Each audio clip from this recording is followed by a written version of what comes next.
Hello and welcome to this special webinar and broadcast on the evolution of franchising. I'm Godfrey Mutizwa. Before we start, let's take a quick look at the background to the discussion that we're going to have over the next hour. Franchising is an excellent option if you want to start and run your own business without the risks associated with startup entrepreneurship. There is a wide scope for potential franchisees across many trades, from restaurants and the fuel industry to beauty salons and supermarkets. Instead of doing it alone, franchising offers you the opportunity to join a like-minded, supportive community that helps you stay in touch with the changing needs of your market. Since the COVID-19 lockdown, the world of business is not what it used to be. Entrepreneurs and business people need to be agile, adaptive, and resilient. Whether you're thinking about embarking on the journey or scaling your current ventures, stay tuned as we delve into topics like the finer points of starting and building a franchise, financing, and technologies that can give you an edge over the competition and help you deal with the fallout of COVID-19, as well as transformation, keeping abreast of innovations in your industry and the business world, and ensuring the sustainability of your business.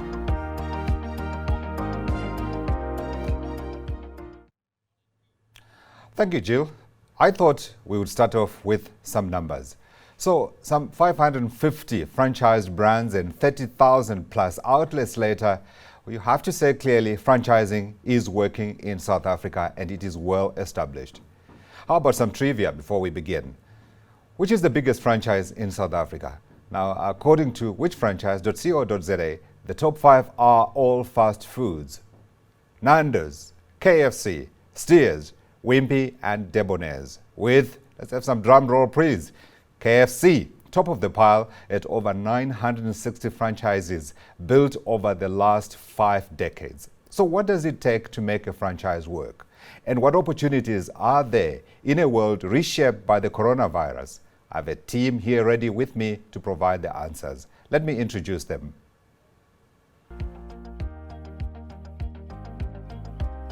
Prithivan Pillay, Head Client Value Proposition, Business Development Unit, Nedbank Business Banking.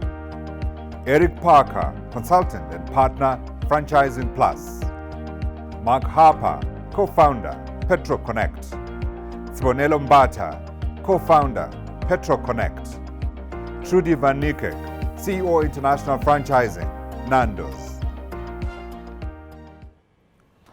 To all of you, ladies and gentlemen, welcome to the program and thank you for joining us this afternoon. I want to start with the two old Madalas on the program with me today, Eric and Prithi. Prithi, you are catching up fast. Don't worry about the other people on the panel today. I want to start with you because you have seen them all, applications for franchises. From the food sector, we're talking fuel, we're talking supermarkets, we're talking beauty salons, we're also talking, of course, coffee that we saw being poured there. You name it, you have been there. Now, the great reset that's come with the coronavirus and the dark shadow that it has cast over the global economy, I'm asking the question, is this a good time to be looking at franchising? And if so, what are some of the minimums to ensure that one application succeeds? Eric, you first. I think franchising, we often say it's from cradle to grave. So you can find a franchise along the way. And I think that the current COVID situation has been very, very good for franchising because there's a number of people that have been retrenched and they're finding that they're going to have to buy into a franchise. And a number of corporates now in the current environment have realized that it would be a good way to expand through franchising. So I think right at the moment, franchising is looking good. But if we compare South Africa to the rest of the world, only about 12% of retail sales go through a franchise, whereas in Australia it's about 25%, and in America it's 49, 50 odd percent. So we've got quite a long way to go to catch up with the rest of the world.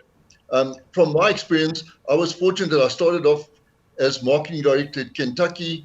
I then was lucky enough to be one of the original shareholders of Nandos. And later on, I was one of the fathers who financed their children, 2 boys, to start Seattle Coffee, which has done very, very well. So, and then as a consultant, we've spanned right across cradle to grave. And I can tell you now that those people that got in early and bought a really good franchise, it's been life-changing. Those that bought a bad franchising has been life-destroying. So you've got to be a little bit careful, but there are great opportunities out there. Yeah. Now, you clearly have put in the years, and I'm not saying anything about your hair, but certainly you have been around quite a bit, and you have seen some of those franchises succeed and some of them struggle. Does it matter at what point you enter in terms of your age and where you are in life? Well, franchising changed my life, okay? I mean, I was in corporate, and when I look at corporate today, I think, thank goodness. And I actually left corporate to start at Nandos, and Trudy's going to start about Nandos. And to me, it was life-changing. And it offered such a phenomenal opportunity to me that when I sold out of Nandos, I then started Seattle Coffee. And I can't explain the satisfaction of starting a brand like that and the achievement you have when you've got your own business. I think at the moment, what is so nice is that I'm not going to have a boss walking in one day and saying, we're starting to retrench, and because you're over 60, off you go. It's my business, I can do what I like. So once you've got your own business, it's so satisfying and so securing in the current economy. Sure. Eric, even if I wasn't going to like you today for maybe some answers you're going to give, because you are helping me have my favorite coffee, Seattle coffee, you are going to have more time here on this program than anybody else. Preeti, let me come to you. We are in a very difficult environment, and you perhaps more than anybody else would know that. But let's begin with your thoughts in terms of the question that I've just put to Eric. Is this the time? Or perhaps you need to wait until the economy has stabilized a little bit? Well, I think on the back of what Eric has said, it definitely makes sense. It is a time to get in. Some corporates are retrenching, so people obviously have the opportunity to take their packages and get into franchise. But what for me is key is the brand that you might be looking to invest in. Those brands that have been able to evolve, adapt during COVID, I think they have shown strength to actually succeed going forward. And, you know, the good thing about it is the brands have done simple things, like, for example, changing the sizes of their stores, helping their franchisees, especially with negotiations when it comes to landlords and other suppliers. So if I have to put it in a nutshell, I think it's those brands that have been able to adapt, evolved, have the agility to change during COVID itself are the ones that I would, if I had a chance to invest in. Yeah.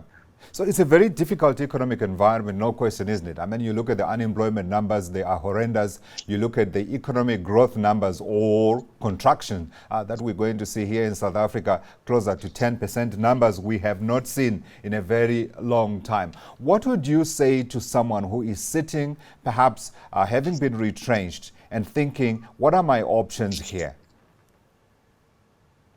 I think it comes back to one of my earlier points. It's a good sector to get involved in because you've got the support of a franchisor. And I know Trudy is here, so I'll mention Nandos. If you just take Nandos as an example, I mean, they offered the support to the franchisee. You know, they do the whole hand-holding.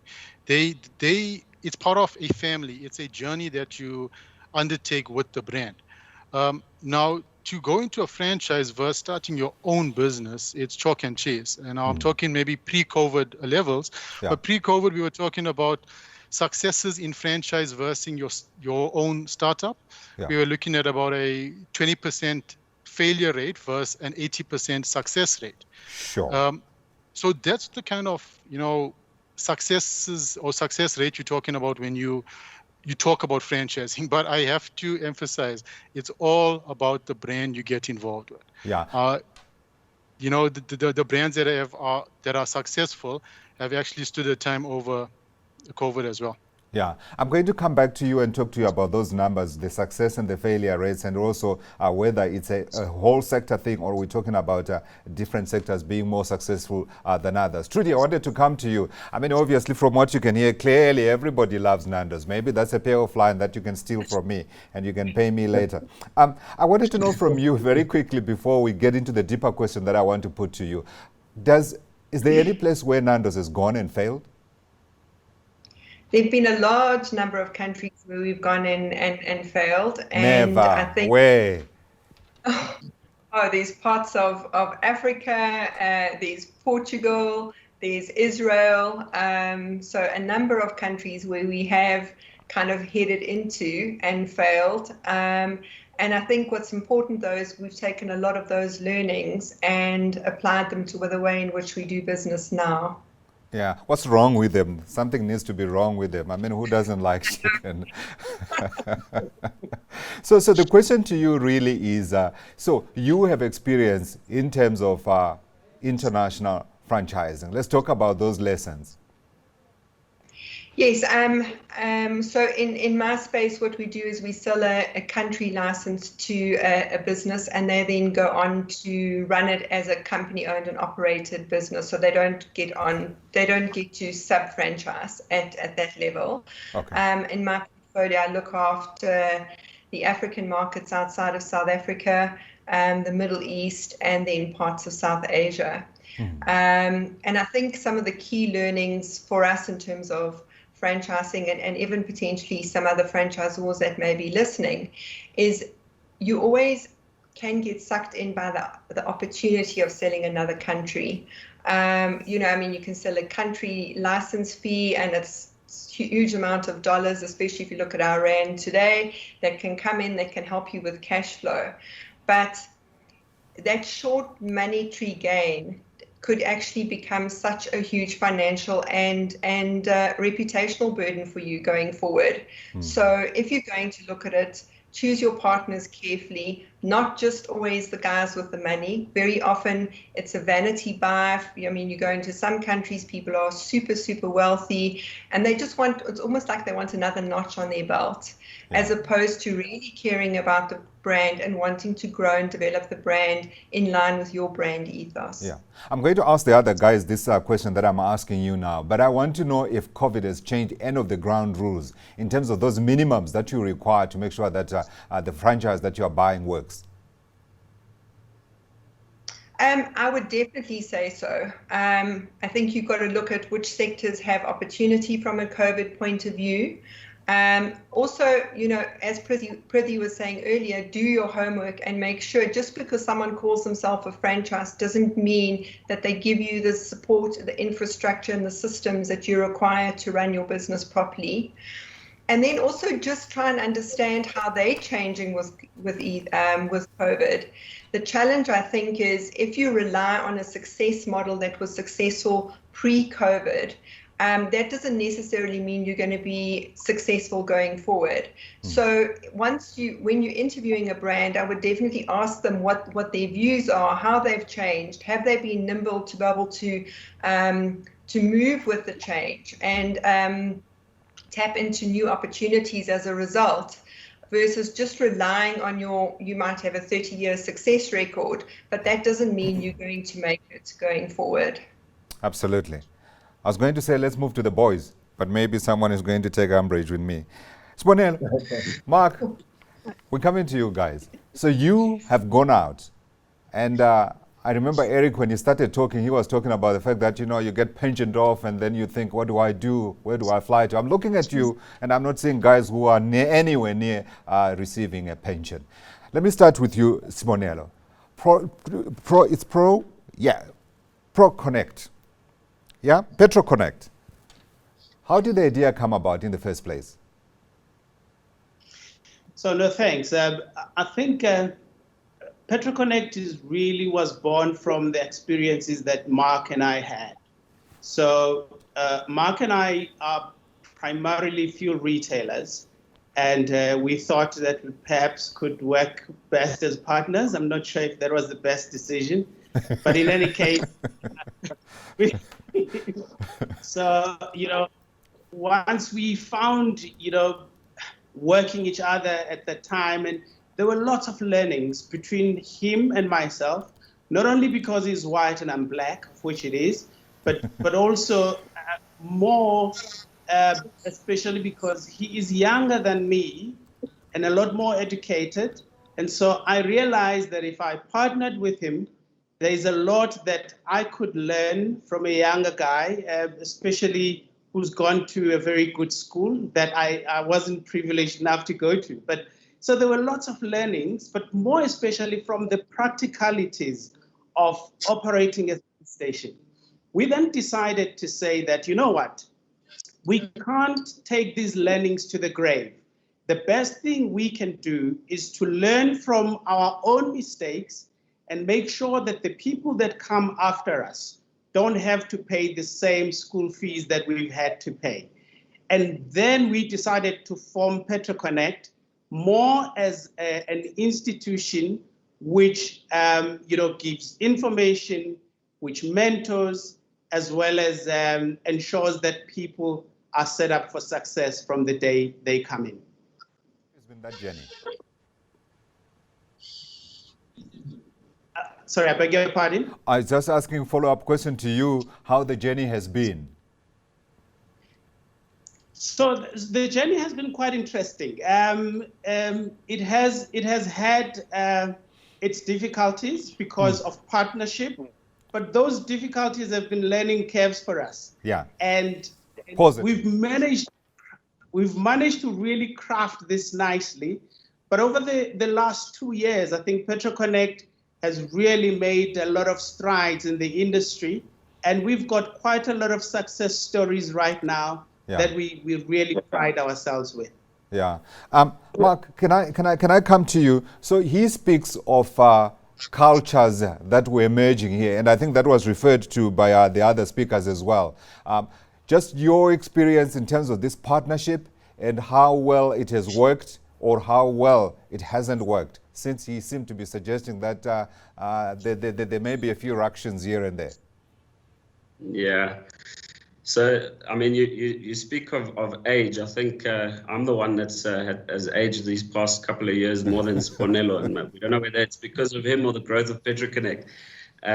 But I think, with any partnership, I think it always will come with its challenges, that goes for whatever color. And I think sometimes we kind of blur the lines with the black and white partnership and those cultures. But at the same time, one needs to be able to trust that person. So I think from where Sponello and I started, I think I don't want to liken it to dating, but I think it's also just that, you kind of need to get to know that person. You need to understand, what's going to anger them, what's going to really get them going. Why is that? What are the certain things that, what are your strengths? What are his strengths? How do we play off those strengths and weaknesses? And I think that's what Sponello's and my partnership was all about, and how we saw it within retail, fuel retail, and how these partnerships can work, because it isn't all about sort of the two people only. We've got to look at strengths, weaknesses, those two cultures. Over time, you mesh into each other. It's not a sort of you wake up today and I said, I'm looking for a partner. I think Sponello's and my partnership wasn't about the black and white. It was about how do we get to know each other's cultures. We still box. As you can hear, Sponello is definitely the more difficult one within our partnership. But we learn to deal with those things. And I think our teams would definitely say, we have our strengths, we have our weaknesses, and they know where to turn for certain things and where to turn for other things. And I think that's what makes it strong. Yeah, don't worry about the dating thing. I think we are all very well now open-minded versus where we were, shall we say, maybe 10, 20 years ago. Prithia, you want to come in? Yeah, thanks, Godfrey. I think just latching on to something Trudy said earlier as well. When somebody is looking to get into a franchise, what I would also suggest or recommend is pick up the phone. If it's a brand, phone 20 franchisees and just ask them the simple question is, hello, I'm so-and-so, I'm looking to buy into your particular brand. How's the franchisor? Does the franchisor support you? During COVID, was the franchisor there to hold your hand? And I think human nature, out of every 10, most probably you're going to get 2 that say they're the worst thing since sliced bread. But hopefully you would get 8 out of those 10 that actually give the brand a positive review. And that for me is one of the easiest checks, to see whether the relationship between franchisor and franchisee is on a professional level. Yeah. I want to come to you, Mark, and I want us to walk through those minimums that we're talking about, because I think they are vital. And the issue around a culture immersion, if you like, and combination probably would be one of those things that you would consider. But I want someone who is listening to say, if I were thinking of jumping into this sector, what are my little, sort of like a top 10 list, if you like? I tried to put one here and I struggled, but I will compare my list with yours after you've put in yours. So I want maybe 3, maybe 5 sort of minimums, please. Sure. I'd like to just refer back to also what Priti was saying, because I think that also speaks to these particular strengths or what one needs to come in with a minimum. And that partnership, I think, is extremely important between your franchisor and franchisee. Yeah. I think is that the first one? Is that what you'd put right at the top?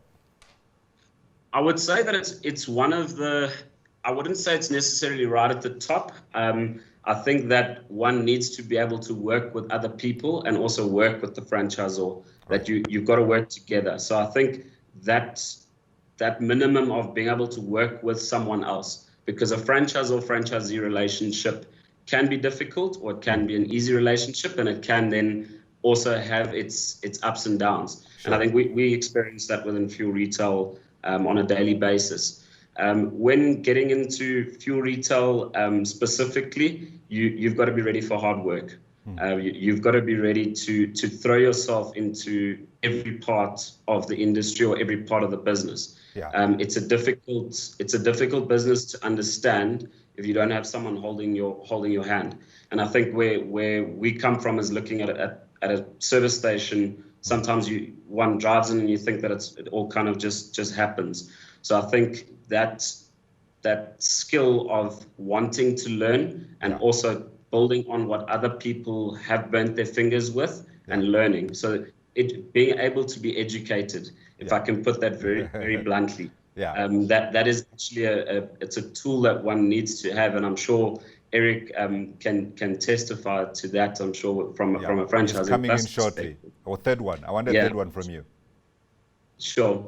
And I think that the understanding of the numbers is also critical to understand how you're going to run your business. Because as much as you can have a mentor, you need to have been, at least have gone through some level of training to be able to get yourself up to that level that you can understand the running of the business. Yeah. Mark, you forgot to say, at a good bank behind you as well. Anyway, you're going to have to deal with your bank after this. That goes without saying. I was going to say that right at the end, brother.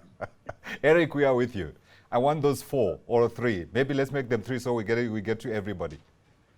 Okay, the first thing, not everybody would make a good franchisee. So in other words, if you're an out-and-out entrepreneur, you're not going to enjoy being a franchisee because you've got to follow rules and you've got to do it in a certain way. I think Richard Branson would be the worst franchisee possible. Then, because he'd want to do his own way.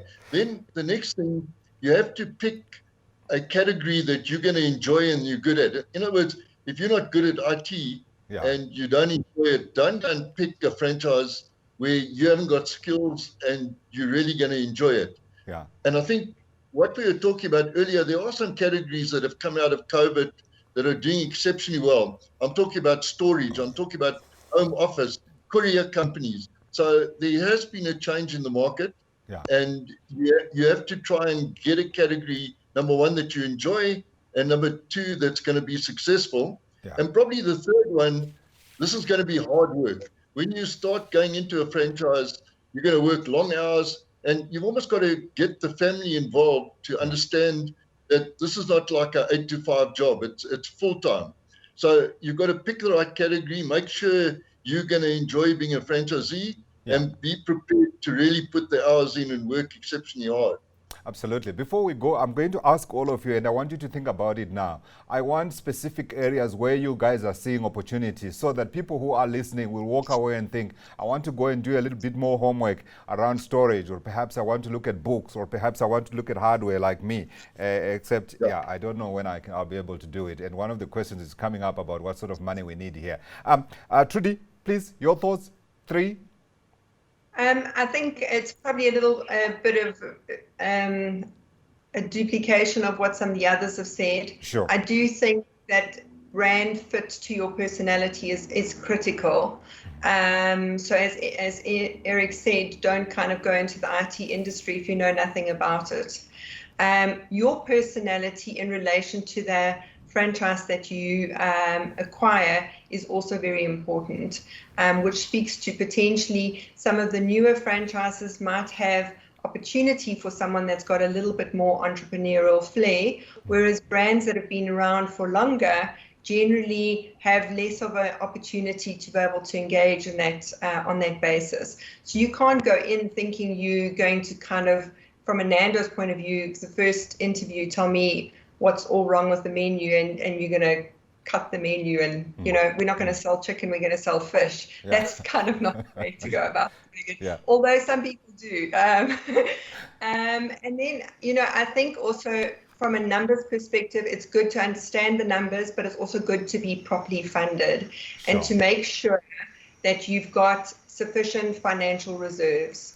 Don't go in just because you just meet the bank criteria and you have nothing to fall back on. We've seen now the likes of COVID has hurt so many businesses, private businesses as well as franchise businesses, and just make sure that you've got a backup plan or you've got some reserves to be able to rely on. Yeah, Trudy, careful how you answer the next question. Do I have a brand fit with Nandos? Okay. More questions are going to come back to you. Preeti, you have license to add anything else you see fit to add on to this one before we move on to the next one. Yeah, Trudy and the panel have covered it. I think that for me, yes, your passion, the personality that you have, those are definite. Your cash contribution, as Trudy mentioned as well, when you're young, you finish school, you might want to drive a BMW, a Ferrari, but unfortunately you can't afford it. So you start off small. So I think it comes down to what's in your pocket, what do you have available. You might want to own a Ferrari, but you can start off with a small little Uno.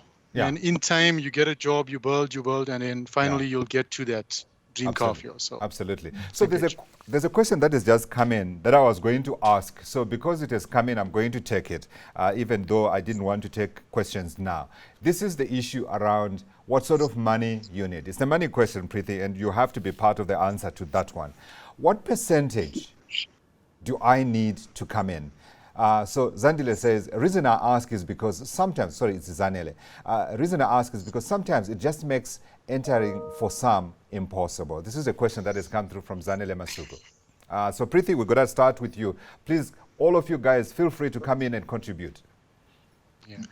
So Godfrey, I think that the question that we should be asking is, at what level can a business actually survive? So, if we're going to go in and say, the bank will fund 90% of a deal. In all honesty, in the current economic climate, even pre-COVID as well, it's extremely difficult. Businesses at that level of funding most probably are going to find it hard to firstly meet their obligations, but also for the bank loans to be paid. So when I answer to answer the question in a different way, I think it comes down to affordability of the business. What can the business actually be geared at? Our normal starting point, and yes, the barriers of entry are sometimes high, right? But for a vanilla deal, stock standard, somebody comes through, we do look at a 50-50 split, right? That is for a normal deal. And then we do have a different sustainable funding model when it comes to transformation deals. So there is a definite split between business as usual applications that we go in with a 50-50. And then when it comes to the transformation part, the transformation is key to have, call it a partnership in the background, as we have, and I'm sure I'll talk to it later on. But that's where certain things are deferred, certain the actual agreements are extended to make the impact on your cash flow not that severe. So you support them as much as you can. Guys, anyone else wants to come in? Eric, would you have some thoughts? There is I'm another sure way. you've got some thoughts. Okay, some corporates where they want to get some of their staff involved and give them an opportunity where the staff don't have capital, they're prepared to do a joint venture where the staff can actually start with a lower percentage. And what happens is they form a new company, and the company signs the franchise agreement and they sign a partnership agreement. And in fact, we did that at Nandos. I've done it at some other brands where the operator owns 49 and the company owns 51. Right. And that is done to try and bring people in that are very good, but don't have the capital to actually become a franchisee. Sure. Boys, I'm coming to you. I'm certain if you walked out of where you are and you ask the next guy that you meet, they are going to say to you, I'd love to own a service station. I know there's money to be made there. Those guys are making a lot of money. Is it Sibonelo, come in. I haven't heard you in a while. Yeah, if I were to take this back we get a lot of this question from people saying, how much do I need to buy a service station? Yeah. And I'm asking as well. It's a difficult one because we always say, with a service station, it's very easy to fail. And one of the easiest things to fail is to buy an overpriced service station. If you don't get it properly evaluated, it doesn't matter what you do, but you're starting on a negative already. And so that is why it's important that the price is correct, I think, first and foremost. Sure. But in terms of gearing, again, it's driven mostly by, what are you paying for the site? What are the cash flows looking like? What can the cash flows sustain? Those are all the things that you take into account. But, generally, we've seen that people that come in with a slightly higher own contribution, stand better chances to survive than people that come with 100% gearing.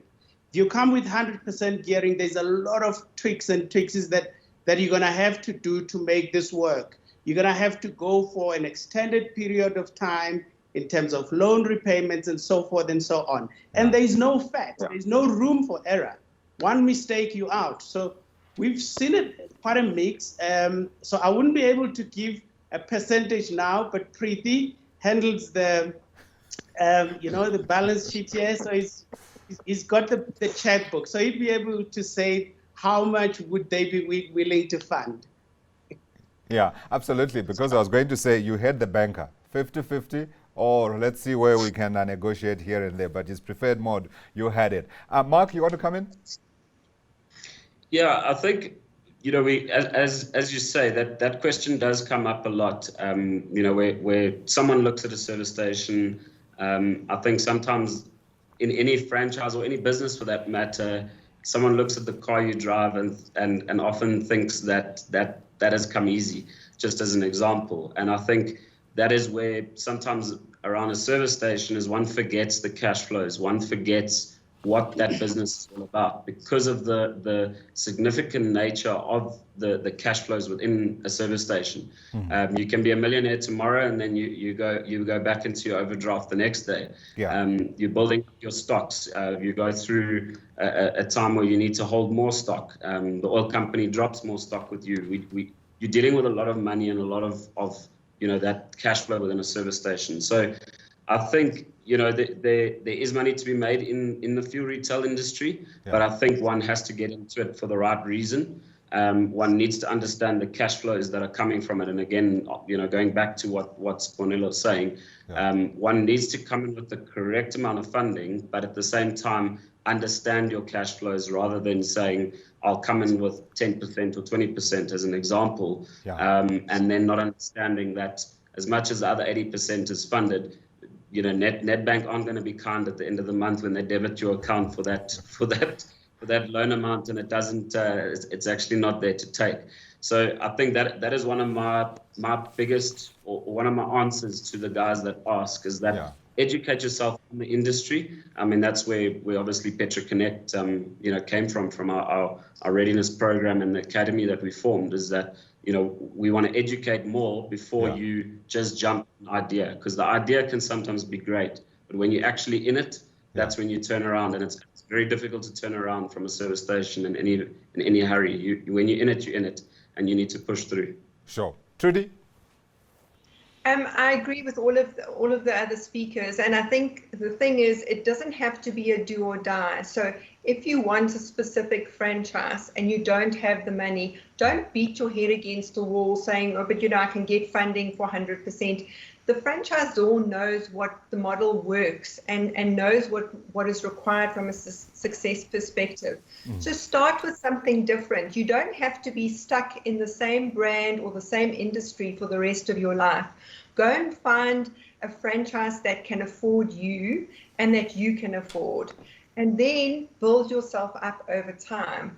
Don't kind of try and fight the system, because it's not because we don't want you. It's because we want you to be successful. Yeah. I wanted to actually put it another way and say, can we actively discourage people from going in with 100% borrowings? Would that be something that's advisable? Preeti, you can come in as well as the other guys. Anyone who wants to come in. We wouldn't let people do that, Godfrey, because you can't come in with 100% borrowings unless you've got a phenomenal franchise. You'll be totally overgeared. And I think the reason the banks do the 50-50 is that's just about the right amount of capital that you need and about the right amount of borrowing. Yeah. So I certainly wouldn't encourage anyone to go in with a 100% loan. And I think Privy wouldn't give it to you, as I can understand it. Preeti? Yeah, Eric actually answered the question for me. Sure. It's not to say that we are not here to assist individuals when they want to, you know, achieve their dream by owning a franchise. And as the example I used earlier, you know, when you finish school, you want to buy a BMW. It goes back to what Trudy says. Start off small. You know, start off small and then build. But 100% finance does not work. I mean, COVID, if it's taught us anything from a finance perspective, it's, guys, no one ever expected this to happen to the world. That's true.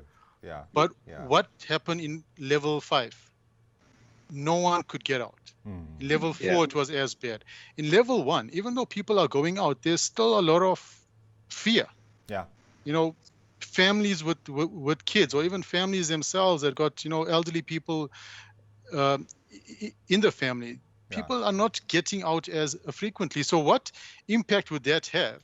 Yes, the banks, I mean, from a Nedbank perspective, when lockdown happened, we engaged with our clients, we assisted them with working capital, we gave them payment holidays and all of those things, you know, to try and assist them over this particular period. But they still need to understand that would work for a business that has an adequate amount of funding. But if it's 100% funded, I mean, that's just asking for trouble. Yeah, very, very important we talk about that fear, because as we were saying at the beginning of the program, you walk in Sandton today, Sandton is not what it used to be before COVID struck. And if you are totally exposed, you will be completely exposed. Mark, you want to have a final word on this one before we go back? I want to talk a little bit about transformation and the fuel sector. Sure. Yeah, I think one thing to also just add to that, you know, taking the gearing even away from all of that conversation, I think skin in the game. Skin in the game, I believe, is an absolutely crucial point when it comes to getting into any business, whether that be franchised or non-franchised. But from a franchising point of view, often it can be seen as you know, a formula entrepreneurship initiative, if we can put it like that. But at the same time, you need to put skin in the game, because then you will be willing to work that 24/7, because you know that you've got something to lose at the end of it. If it's not the bank losing the money, it's actually your hard-earned money that's being lost. And as much as we understand that it's difficult often to raise enough of that own contribution, I think it goes back to what everyone's saying around the fact that you need to get in where you can get in terms of that funding contribution, because you got franchises that go from R1 million up to 20, 30 million rand. So come in at the level that you can, and then build it up as you go along. Absolutely. One more question from me, and then we go into the questions that are coming in from people who are viewing us. Let's talk about this fuel sector and BEE. Preethi, you did say that if it's a BEE deal, you have got some sort of wiggle room, if you like, in terms of funding it. Let's talk about those for people who are watching and thinking, maybe this is something that I want to be talking to my banker about tomorrow. Yeah, so I think transformation in the fuel sector, it's a sector initiative, imperative, that the ownership has to change. It has to be more reflective of the demographics of the country.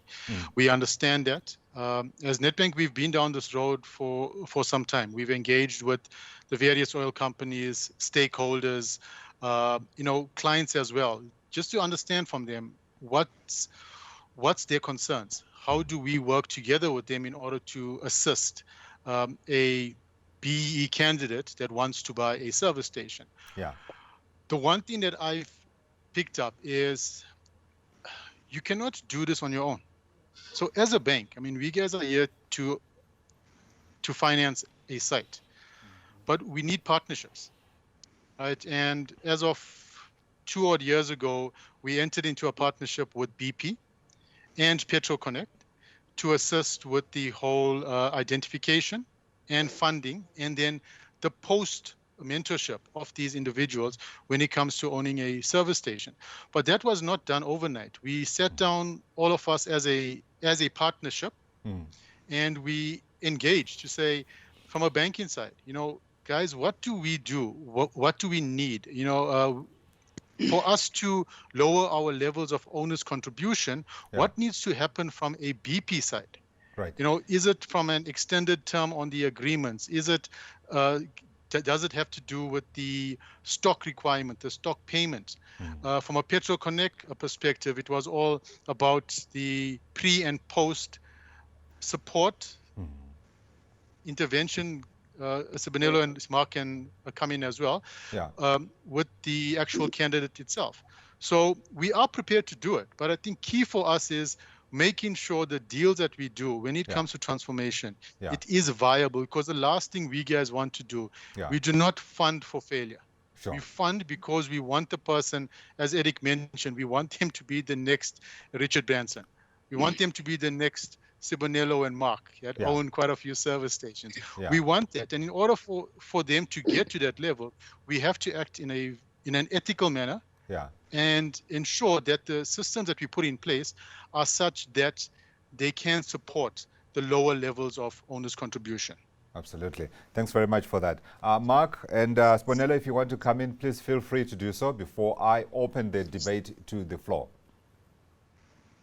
Sure. I think if I may just chip in there. In the beginning, I said that Mark and I started this, very much from our own experiences, and we wanted to see how do we support the people that are coming after us. And we knew very well that transformation was upon us in South Africa, and the oil companies were very much willing to transform.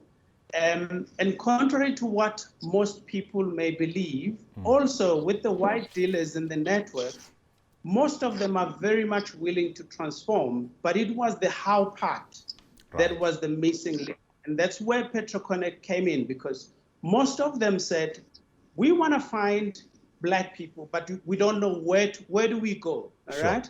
Mark and I always make a joke and say, Black people are 80% population of the country. If you look to the left, to the right, you are bound to bump into one. But the reality is that they are not just looking for a skin color, but there is a certain skill set they are looking for. Sure. There are certain tick boxes that they're looking for. And that is where, when we started PetroConnect Academy, we wanted to solve that problem.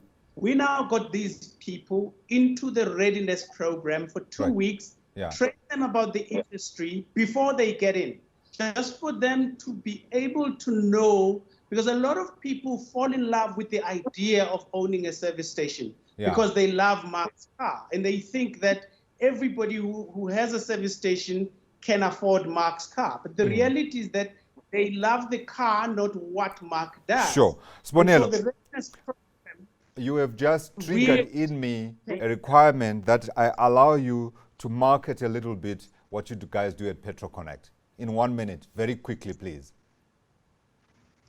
So in 1 minute, so PetroConnect identifies people that want to get into the fuel retail sector.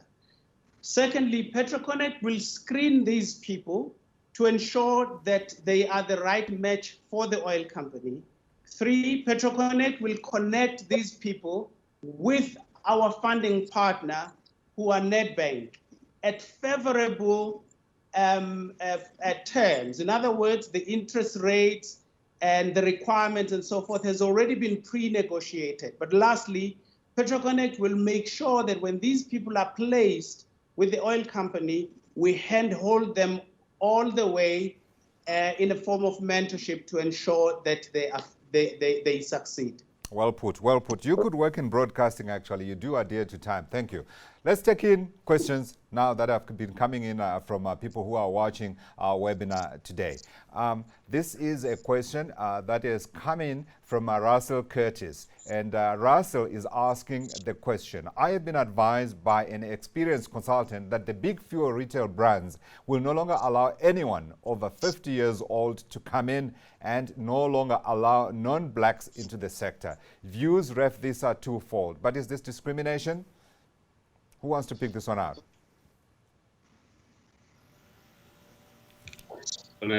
I can pick it up. Please.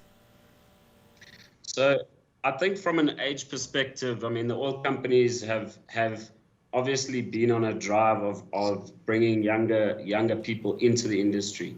I don't think that requirement has necessarily been what has just been sort of broadcast to everyone to say this is the age that we're going to cut off at.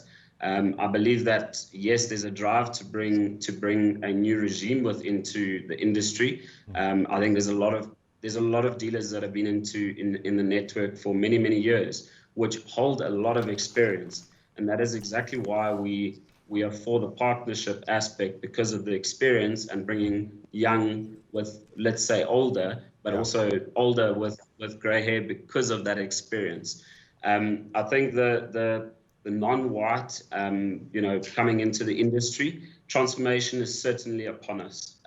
Certainly from a company-owned, retailer-operated platform, or rather, those franchisees that are being placed, there is more of a focus on transformation. There is certainly more of a focus on black franchisees coming into the industry, but we are still seeing partnerships coming into the industry and having those partnerships coming in where 2 people or 3 people are being grouped together, and there is a level of white ownership within that. Sponelo, I'm not sure if No, you absolutely answered it. I was going to say pretty much the same thing as well. So you can come in, but you can partner with someone. And I think there was reference to how perhaps you don't need to go in alone in these things. Come in with a partner if you can. Let's take in some more questions. If you want to add to the question that has already been asked, please feel free to do so. And you can do so after you've answered my next question. And this question is, how is the creativity and agility necessary in the current COVID environment facilitated in the franchise industry? This question coming through from Kurai Chitima. And I think it's a good question, and I'm going to add to it a little later on, but let's answer Kurai's question first. Eric, you are the old head.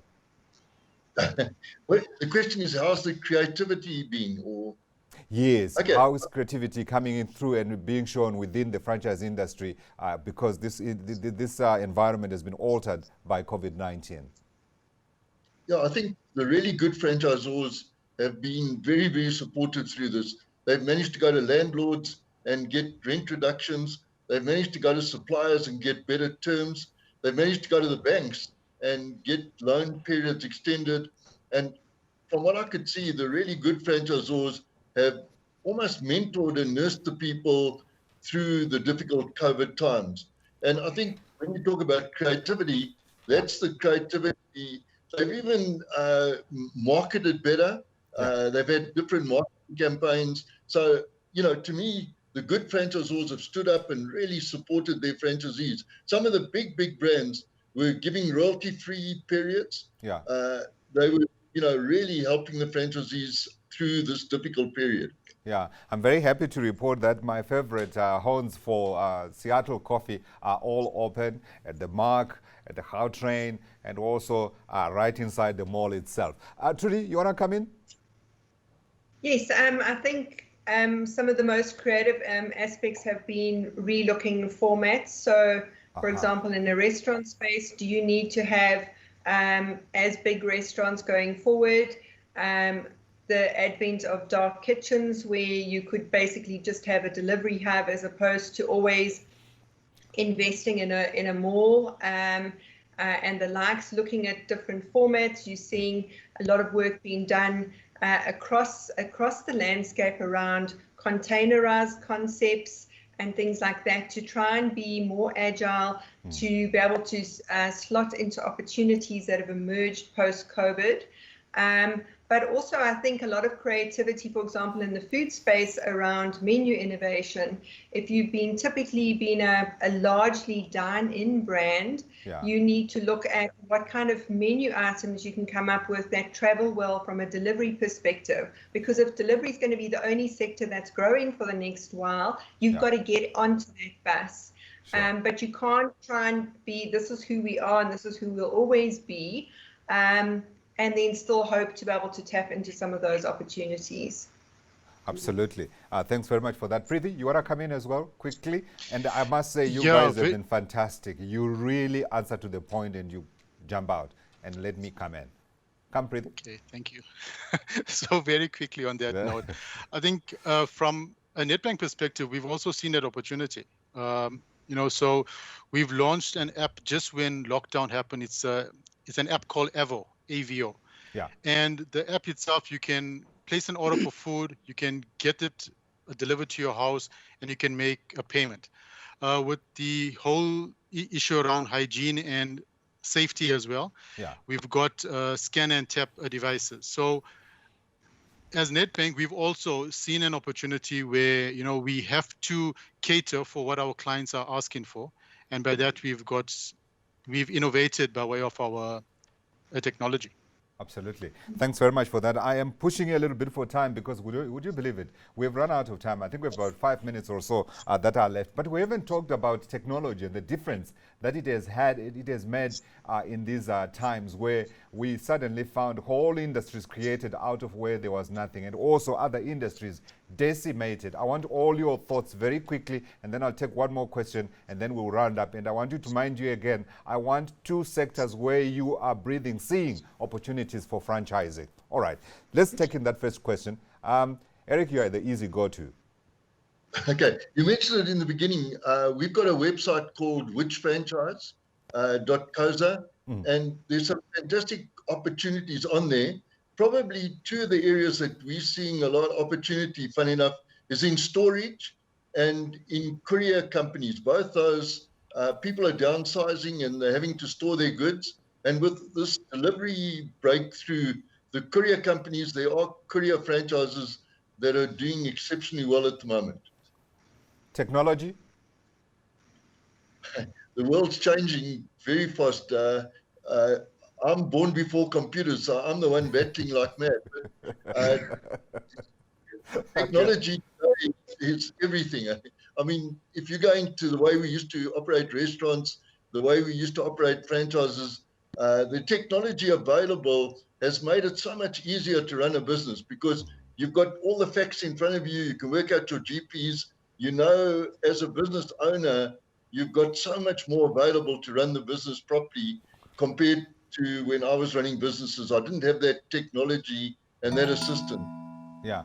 Sponelo and Mark, I'm asking the question slightly. I want to know to what extent technology has brought down costs within the industry where you're operating, and whether you think going forward this is likely to change in a fundamental way. Mark? Yeah, so I think technology certainly has opened up quite a lot for the industry. We look at something like Mr. Delivery. No one would have thought that Mr. Delivery would be at a convenience store within the fuel retail environment. That did drive up costs though, because that hasn't come without its costs. So Right. that has been something that has been affected. But at the same time, it's driven up the sales in the stores. So as much as one sees that higher cost, you've been able to drive your store sales amongst this chaos that we've been experiencing. I think we're starting to see the drive around the speed point machines and how we work with customers on the forecourt. Yeah. How do we move towards working on that side of the technology? And then just from a retailer's perspective, technology around your back office systems and the way that you control your service station, I think, is becoming even more paramount than it used to be from a technology point of view. Absolutely. I know where your opportunities are there within fuel, so I won't ask for your contribution on that front. Sponelo? So I think, just to bring it closer to home, Mark and I have actually worked on a fantastic system to assist the fuel retailers, because it is quite costly to keep a number of people in your office doing admin. It's a very admin intensive business, a service station. But what we've done is we've come up with a system where we're able to literally replace a whole person's salary by controlling the administrative side of things off-site using our cloud-based, very innovative system. And I think that is where the future is really heading towards. And it's a system that's really working fantastically well. Trudy? I think the opportunity lies in technology. Online is here to come and here to stay. And if you think of a lot of businesses that suddenly have to get into that space, there aren't necessarily trusted brands that you can go to, anything from buying a computer to setting up a website to giving you IT support. I think for me, one of the biggest opportunities is developing a brand that kind of hones into that and becomes your trusted technology provider and support. Absolutely. Preeti, I think you already spoke to the difference that you're making with technology as well. Yep. Thank you. Excellent. Thanks very much. And thank you for being mindful of the time. But I just seen a question that snuck in. Dr. Themba Mlauli is asking, how much do I need to contribute from my own reserves? He wants to buy a Sasol or engine garage. Who's going to take that one? Is it Mark? Is it Sponelo? I think the best person is Prithvi with being a bank. But Prithvi has already put his hand on the table, 50-50. Yeah. Or perhaps we can talk a little bit. So to be put on the spot, it all depends. I think it comes down to affordability, whether the business can be geared at a certain level. There's also a requirement that comes through from the oil companies themselves. So they tend to also say, that they would want a minimum of, be it 40%, 50%. Absolutely. So I think first point is normally with the oil companies, but from our side, if affordability is evident, our starting point is normally, and please understand this here, as a norm, we start off with looking at a 50-50 split, but we are prepared to look at, affordability as well. In other words, Dr. Themba Mlauli, here is the issue. Just pick up the phone, go in, and come in. Let's have a chat. Gentlemen, lady, thank you very much for joining us. I'm talking about Prithvi Pillay, Head Client Value Proposition Business Development Unit, Nedbank Business Banking. We're talking Eric Parker, Consultant and Partner, Franchising Plus, Mark Harper, Co-Founder, PetroConnect, Trudy Van Niekerk, CEO, International Franchising at Nandos. Thank you. And Sponelo Mbata, Co-Founder, PetroConnect. Gentlemen, as I said, and Velidi, thank you for spending your time and sharing your ideas and thoughts. If you found value in what we've been discussing today, come on, pick up that phone, or better still, go onto that computer or phone and send in an email or request and get going. Thank you for watching. Until next time, goodbye from all of us.